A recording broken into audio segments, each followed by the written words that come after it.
our game. Very rare we get to say that. It's at Dallas. In case you don't know, John's a Dallas Cowboys fan. Dallas favored by 6.5, hosting my Green Bay Packers. John, do you think Dallas exercises its Packer demons here today, or not today, on Sunday, or maybe Jordan, or maybe you're hedging and where are you putting your money? I really hope they do. At this point, I'm riding with the Cowboys. I feel confident in this matchup.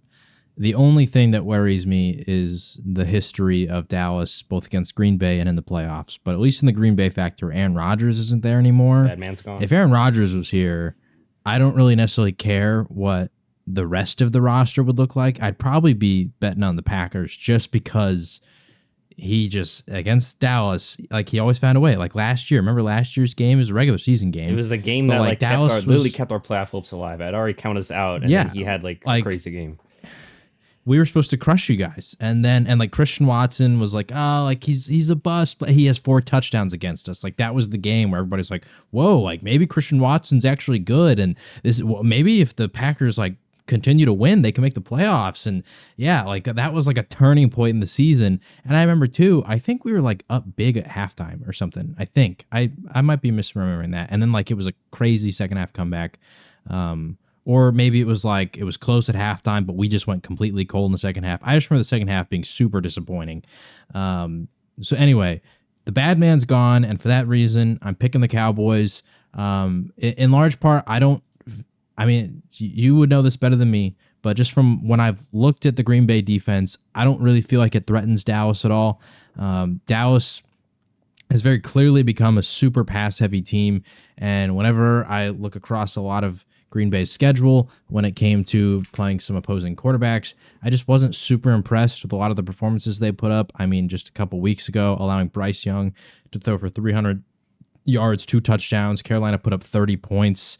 Baker Mayfield, 380 yards, 4 touchdowns, 34 points.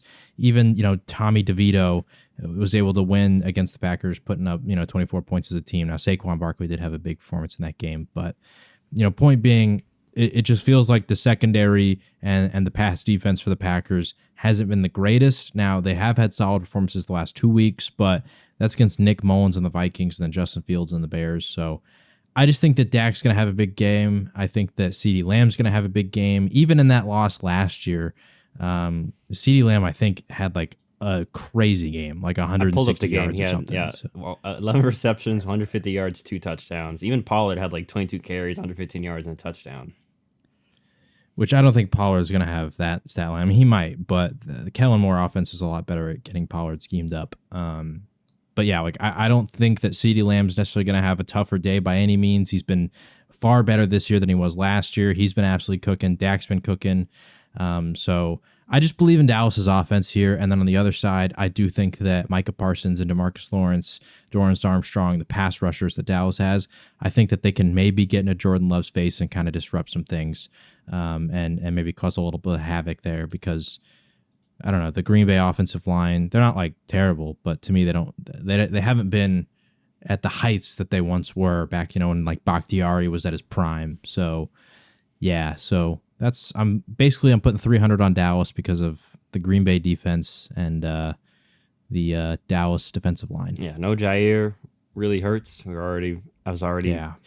I jinxed it, I feel like, because I was already going into this game. I think we mentioned on the pod. If not, I'll reiterate. Let the record show, though, you were not the only one to actually say that. I think Ben Kirk said that like the next day after you had said that. Okay. And then, so maybe he jinxed it too. Because he's former backup for us. And, he's doing great post career too, and he's doing stuff there. Anyway, which, just for the audience though, what you had said was you wanted Jair to follow CeeDee Lamb, because I don't think we. Yes, I wanted, because there's also the little bit of there's a bit of rumors that we were gonna maybe willing to let him go. There's been some odd things going on, the whole coin flip thing, and then we suspend him for the next game because of the coin flip ordeal. Who knows? But yeah, the pass defense for Green Bay is absolutely scary just in regards to that matchup. There are many other people, I know Mina Kimes has mentioned that we are terrible against slants, and that is something Dallas loves to run. That's Mike McCarthy loves freaking slants. Yeah, I mean, it doesn't help when your corners are 10 yards off, Joe Barry. And it's one of those things where So in regards to this game, go to this game first. I'm picking Green Bay. I think we keep this close. Jordan Love, I mentioned I've liked what we've seen from the offense. I wouldn't be shocked if there's a turnover or two that puts us behind the 8 ball a bit.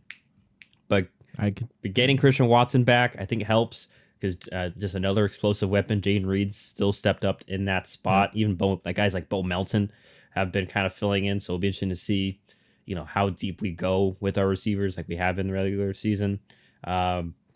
But yeah, at the end of the day, I don't think I'm not confident our defense can get consistent stops against the Dallas offense. So that's why I'm threading the needle a bit there.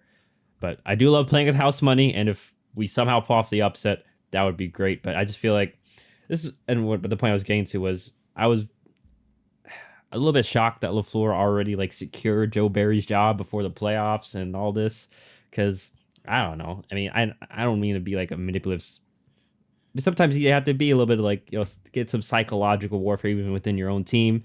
And I don't know, if he hadn't done that, I just feel like there would be a little more pressure on Joe Barry to, hey, Joe, your job might be on the line after this year. So maybe you get a little crazy and out of the box. Once again, we're the underdogs here. So I just feel like because he's already said, oh, Joe's safe, it just feels like Joe's going to go into this game with his regular season game plan of 8-10 yards off, especially with no Jair. So no offense to the Valentine, they're solid, but CD's like we've talked about, a literal top 2, okay, maybe top 3 if you really want to get stretch out there, but at least a top wide receiver in the league. And I just feel like he's going to cook us, and then it's going to lead to having to stress other things out, and then that eventually lead to Tony Pollard maybe having some success in the run game, and not maybe what he had last year like you mentioned, but at least start gashing us and then just lead the whole thing. So we'll see if those demons can be exercised, and maybe Mike McCarthy can get a win over his former squad, unlike last year.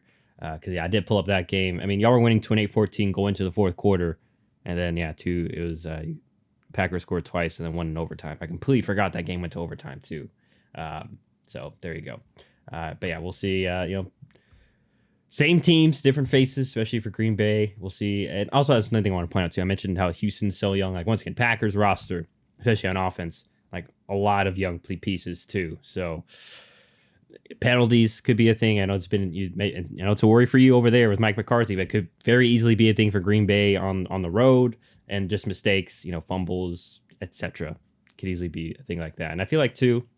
Sorry, last point for Dallas. You have Micah now. It just feels like the other meetings we had, you didn't have as many pieces on defense to neutralize a Rodgers. Right. Well, this year there's no Rodgers, and you got Micah, who's gonna potentially wreak havoc here in this game. So we'll see.